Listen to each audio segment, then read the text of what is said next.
एक तुम लग मेरी दौड़, एक तुम लग मेरी दौड़, मिटैयो कोटिन बाधा। श्री राधा के तुम प्राण, हरि की प्यारी राधा, हरि की प्यारी राधा। बोले अलबेली सरकार की जय, कृष्ण कन्हैया लाल की जय, श्रीमद् भागवत महापुराण की जय। महाराज जयकारा थोड़ा जोर का होना चाहिए, अरे दूर तक सुनाई दे, ताकि लगे कि हमारे इस पांडे का पूरा बड़ौरा ग्राम सभा में भगवान की पावन कथा हो रही है।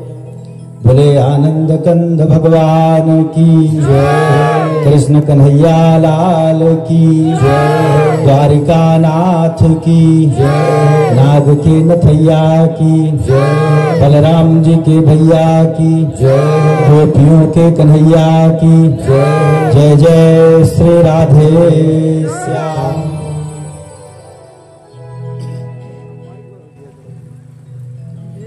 सज्जनों, भगवत चरणारविंदानुरागी सज्जनों, अनंतानंत कोटि ब्रह्मांड नायक, जगदाधार परात्पर अखिलेश्वर, अकारण करण करुणा करुणालय, भक्तवांछा कल्पतरु, विद्युत विनिंदक, पीतांबरधारी, हमारे इस कथा सप्ताह ज्ञान यज्ञ के परम अध्यक्ष नंद नंदन यशोदा नंदन भगवान बाल कृष्ण की वांग्मयी मूर्ति श्रीमद् भागवत महापुराण, हमारे विद्वान ब्राह्मणगण, संगीत के तीनों कुशल विद्वान, परीक्षित स्वरूप हमारे श्रोता दंपति, परम सौभाग्यशाली लालजी पांडे जी सपत्नीक, और भगवान की इस मंगलमयी कथा को श्रवण करने के लिए समुपस्थित विद्वान श्रोताओं, जैसा कि आप लोग जानते हैं, आज हमारे पांडे जी के यहाँ भगवान की इस पावन कथा मंदाकिनी का प्रादुर्भाव हुआ है। आज तो भगवान की इस पावन कथा का प्रारंभ हुआ। महाराज बहुत समय से, लंबे समय से इनके भगीरथ प्रयत्नों का फल मिला। गुरुदेव दाऊ गुरु जी के आदेशानुसार भगवान की ये पावन कथा मंदाकिनी इनके दरवाजे पर आज इस पावन समय में प्रकट हुए। महाराज भगवान की ये कथा कलि कलमश नाशनी है, पाप नाशनी है, देव दुर्लभा है, प्रेत पीड़ा विनाशनी है, भुक्ति मुक्ति करी है। महाराज सब कुछ इससे संभव होता है, सब कुछ मिलता है, और इस कलिकाल में तो जीव के कल्याण का ये सर्वश्रेष्ठ साधन है। तो महाराज आज इस पावन कथा के श्रवण का संयोग आया, आज इस पावन कथा का प्रारंभ हुआ।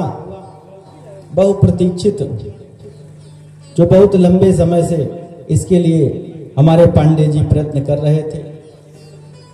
अब चूंकि आज प्रथम दिवस है, तो भगवान की शोभा यात्रा, वेदी पूजन आदि का कार्य भी होता है, इसलिए कुछ विलंब हो भी जाता है, और इसलिए ये कथा भी होते होते, प्रारंभ होते होते थोड़ा विलंब हुआ।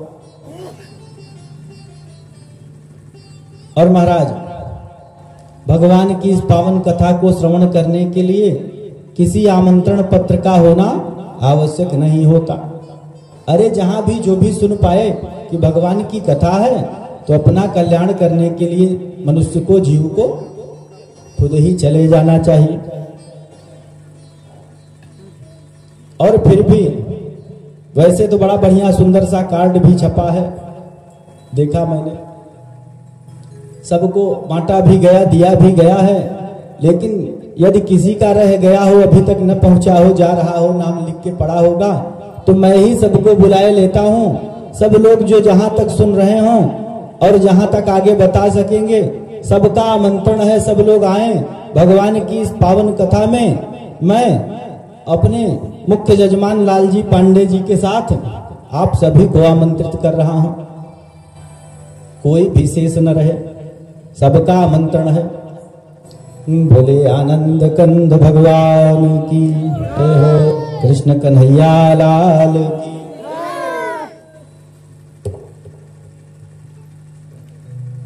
महाराज, तो हम लोग भगवान की इस पावन कथा में आगे बढ़ें। आज तो महात्म की चर्चा होनी है। प्रथम दिवस है भागवत जी का महात्म। तो भागवत जी के महात्म में हम लोग प्रवेश करें, उससे पहले प्रेम से भगवान की प्राण प्यारी रास रासेश्वरी राधा रानी को बुला लेते हैं, उनकी चरण धूलि का ध्यान करते हैं और फिर उसके बाद भागवत जी के महात्म में प्रवेश करते हैं।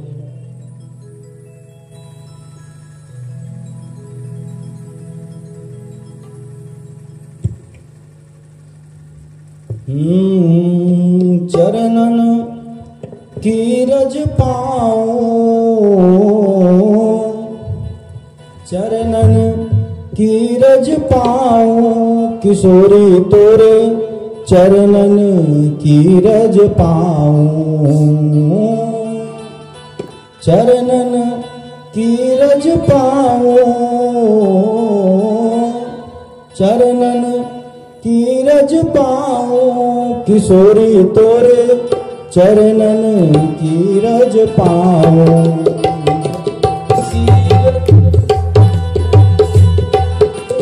चरणन की रज पाऊं, चरणन की रज पाऊं, तेरे चरणन की रज पाऊं।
तो ब्रह्मादिक तरसे जारज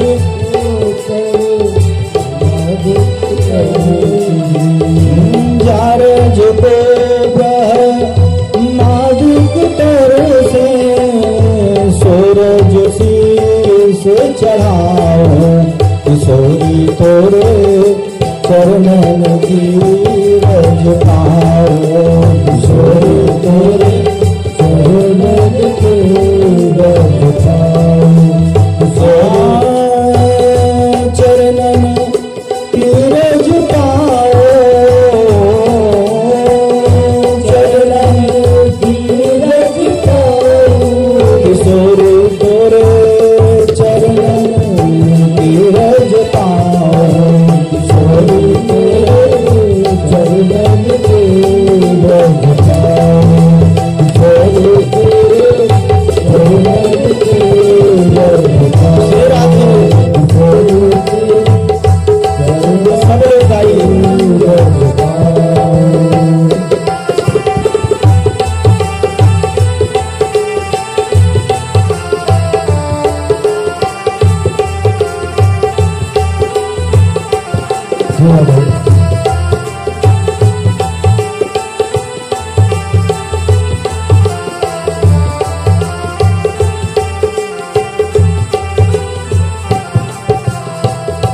व्यास स्वामी की छवि निरखत व्यास स्वामी की छवि निरखत व्यास स्वामी की छवि निरखत व्यास स्वामी की छवि निरखत विमल विमल जस गाओ किशोरी तोरे चरणन की रज पाओ किशोरी तोरे चरणन की रज पाओ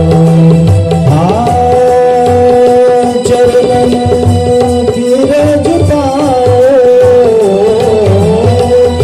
चरणन की रज पाओ किशोरी तोरे चरणन की रज पाओ किशोरी तोरे चरणन की रज पाओ किशोरी तोरे चरणन की रज पाओ।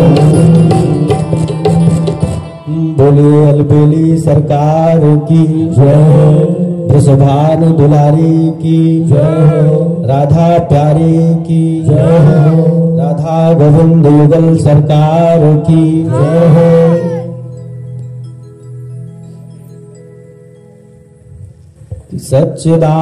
सच्चिदानंद रूपाय विश्वोत्पत्त्यादि हेतवे सच्चिदानंद रूपाय विश्वोत्पत्त्यादि हेतवे तापत्रय विनाशाय श्री कृष्णाय वयं नमः श्री कृष्णाय वयं नमः। कृष्ण द्वैपायन वेद व्यास जी भागवत जी के महात्म का प्रारंभ भगवान कृष्ण को प्रणाम करके कर रहे हैं कि श्री कृष्णाय वयं नमः। आइए हम सब मिलके भगवान कृष्ण को प्रणाम करें, ऐसा वो कर रहे हैं। महाराज वैसे तो परमात्मा हमारे सभी गुणों से परे हैं, उनको त्रिगुणातीत कहा जाता है। कहते हैं वो सतोगुण रजोगुण और तमोगुण तीनों गुणों से परे हैं, किसी भी गुण के बंधन में नहीं है। कहते हैं ना कि न जाने कौन से गुण पर दया निधि रीझ जाते हैं। पता नहीं कौन से गुण पे परमात्मा रीझ जाते हैं। कोई ऐसा नहीं है कि परमात्मा इस गुण से ही रीझते हैं। तो कहते हैं परमात्मा हमारे त्रिगुणातीत हैं, लेकिन फिर भी आज उन परमात्मा के गुणों का वर्णन कृष्ण द्वैपायन तीन तीन गुणों से कर रहे हैं। कैसे? कह रहे हैं कि सच्चिदानंद रूपाय, वो परमात्मा जो सत हैं, चित हैं और आनंद घन है। तीन गुण बताए ढूंढ डांड के कहीं से। वो सत हुआ जो हर जगह हो और हर समय हो। सत उसको सतत से समझ सकते हैं। परमात्मा हर जगह है और हर काल में है। चिद है, चिद माने प्रकाश, प्रकाश स्वरूप है वो परमात्मा। कहते भी हैं कि जगत प्रकाश से प्रकाशक रामो। भाई इस संसार में परमात्मा के अलावा और भी कोई कुछ नहीं है, उनके अलावा कुछ भी नहीं है शेष।